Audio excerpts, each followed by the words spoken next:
जय हिंद साथियों। मैं आर के स्वामी आप सभी का स्वामी क्लासेस फाजिलका में स्वागत करता हूं। साथियों, आज हम प्रमुख लेखक सीरीज के अंतर्गत 11 नंबर पर कवयित्री मीराबाई जी का विस्तृत अध्ययन करेंगे। साथियों, आज की जो क्लास है बहुत ही महत्वपूर्ण होने वाली है, इसलिए वीडियो के अंत तक जुड़े रहें। वीडियो को लाइक और शेयर अवश्य करें। अगर आप हमारे YouTube चैनल पर नए हो तो चैनल को सब्सक्राइब करें, बेल आइकन को अवश्य दबाएं। अगर आपने हमारी पहली वाली क्लासेस अभी तक नहीं देखी है तो आप प्लेलिस्ट में जाकर उन क्लासों को भी अवश्य देखें और हिंदी की बेहतर तैयारी करें। तो शुरू करते हैं आज की क्लास। 11 नंबर पर कवयित्री है मीराबाई जी। मीराबाई जी का जन्म काल 1498 ईस्वी या 1504 ईस्वी माना जाता है। यानी कि मीराबाई जी के जन्म काल के संबंध में विवाद है। कुछ विद्वान इनका जन्म काल 1498 ईस्वी मानते हैं तो कुछ विद्वान इनका जन्म काल 1504 ईस्वी मानते हैं। मीराबाई जी का जन्म स्थान कुड़की गांव मेड़ता जोधपुर माना जाता है। इनका मृत्यु काल 1558 ईस्वी या 1560 ईस्वी माना जाता है। यानी कि कुछ विद्वान इनका मृत्यु काल 1558 मानते हैं तो कुछ विद्वान 1560 मानते हैं। मीराबाई जी का मृत्यु स्थान द्वारका माना जाता है। इनके पिता का नाम राव रतन सिंह जी माना जाता है। इनकी माता का नाम वीर कुमारी जी माना जाता है। आगे देखते हैं।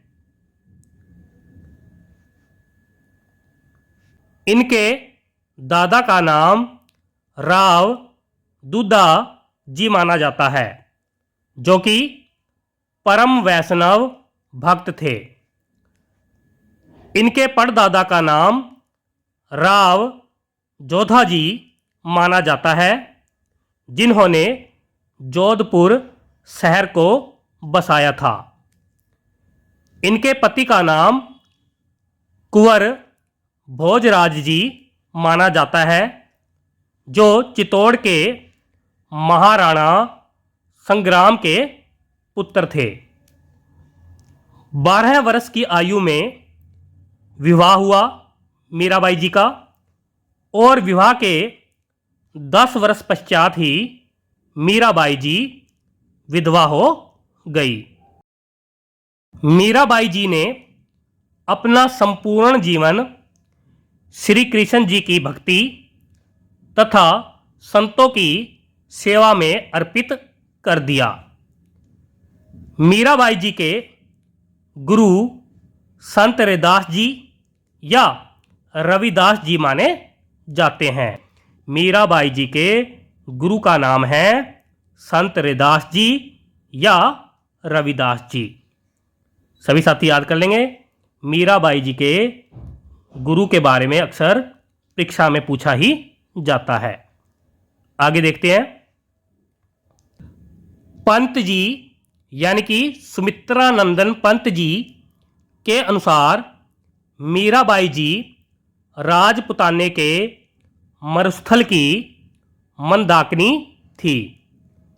मीराबाई जी की भक्ति माधुर्य भाव या कांता भाव या दाम्पत्य भाव की थी।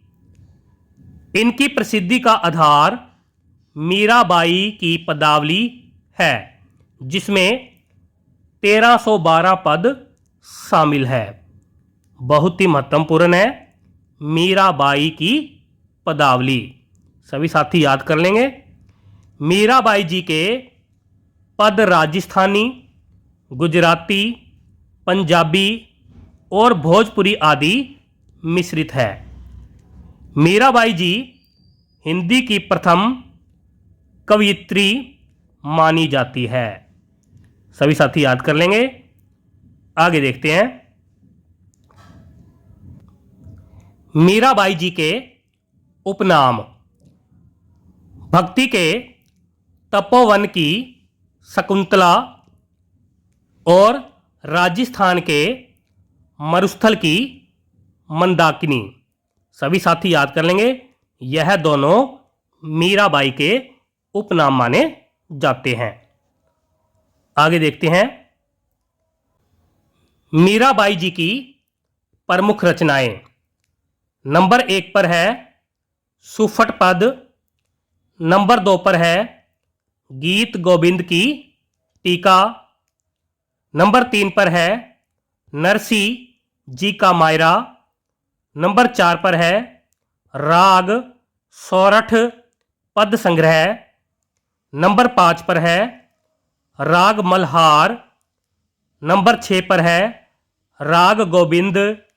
नंबर 7 पर है मीरा की मलार। नंबर 8 पर है गरबा गीत।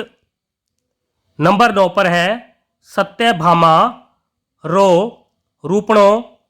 नंबर 10 पर है मीराबाई की पदावली। सभी साथी याद कर लेंगे। मीराबाई जी की बहुत ही महत्वपूर्ण रचनाएं हैं, अक्सर परीक्षा में पूछी ही जाती है। आगे देखते हैं। नोट में कुछ लिखा हुआ है। इनकी यानी कि मीराबाई जी की ज़्यादातर रचनाएं 1528 ईस्वी से 1543 ईस्वी के मध्य रची गई है। 2005 विक्रमी संमत में बर्ज रतनदास जी ने मीरा माधुरी नाम से इनके पदों का एक संकलन प्रकाशित किया। गीत गोविंद की टीका गीत गोविंदम की भाषा टीका है। सभी साथी याद कर लेंगे। मीराबाई जी की जो रचना है गीत गोविंद की टीका, यह गीत गोविंदम की भाषा टीका मानी जाती है। नरसी जी का मायरा, इसमें नरसी जी की भक्ति का चित्रण है। राग सोरठ पद संग्रह। खोज रिपोर्ट के अनुसार इस ग्रंथ का नाम राग सोरठ का पद है। इसमें मीराबाई जी, कबीरदास जी, नामदेव जी के पद संकलित हैं। सभी साथी याद कर लेंगे। आगे देखते हैं।